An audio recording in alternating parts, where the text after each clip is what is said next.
pagi, nama saya Kevin Anggara Napitupulu, NIM 2173201042. Akan mempresentasikan tentang karya ilmiah saya yang berjudul Pengaruh Modernisasi Terhadap Motivasi Belajar Siswa. Unsur-unsur yang mempengaruhi motivasi belajar siswa. Yang pertama, cita-cita atau aspirasi dari siswa. Yang kedua, kemauan siswa. Yang ketiga, kondisi siswa. Dan yang keempat, kondisi lingkungan siswa. Klasifikasi seorang siswa sulit belajar.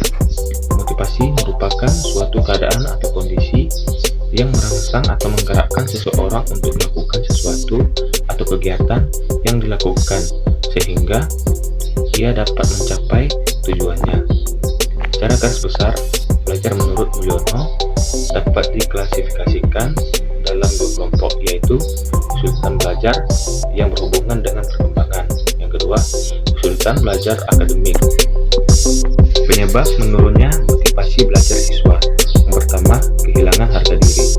Tanpa harga diri, peserta didik akan sangat emosional dan pasti menurunkan motivasi belajarnya. Yang kedua, ketidaknyamanan fisik. Fisik merupakan aspek psikologis atau penampakan yang penting untuk meningkatkan kemampuan motivasi belajar. Yang ketiga, frustasi. Motivasi untuk terus belajar akan menurun sejalan dengan rasa frustasinya. Keempat, teguran yang tidak dimengerti.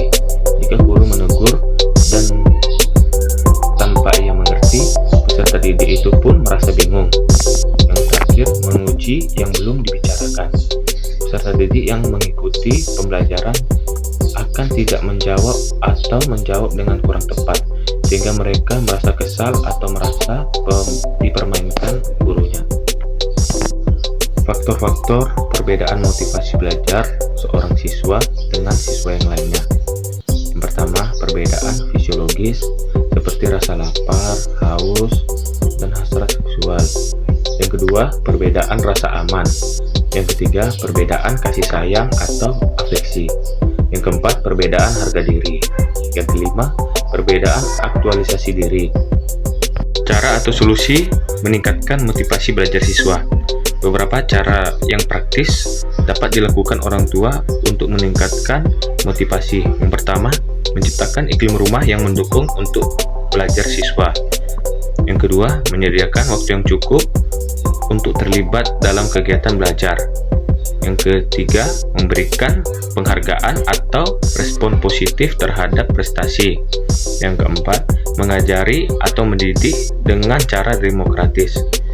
Berikut ada beberapa strategi yang bisa dilakukan guru untuk meningkatkan motivasi belajar siswa. Yang pertama, menjelaskan tujuan belajar ke peserta pendidik. Yang kedua, hadiah. Ketiga, saingan. Keempat, pujian. Kelima, membangkitkan dorongan kepada anak didik untuk belajar. Yang keenam, membentuk kebiasaan belajar yang baik. Yang ketujuh, membangun atau membantu kesulitan belajar anak didik secara individual maupun kelompok. Yang terakhir, menggunakan media yang baik serta harus sesuai dengan tujuan pembelajaran. Menurut Richard I. Arens dalam bukunya Learning to Teach menyarankan beberapa hal yang dapat dilakukan untuk memotivasi para peserta didik, antara lain sikap percaya guru pada kemampuan siswa. Yang kedua, menciptakan situasi belajar yang positif. Yang ketiga, membangun perhatian dan nilai-nilai untuk siswa. Yang keempat, mengatur tingkat kesulitan tugas. Yang kelima, memanfaatkan balikan atau feedback.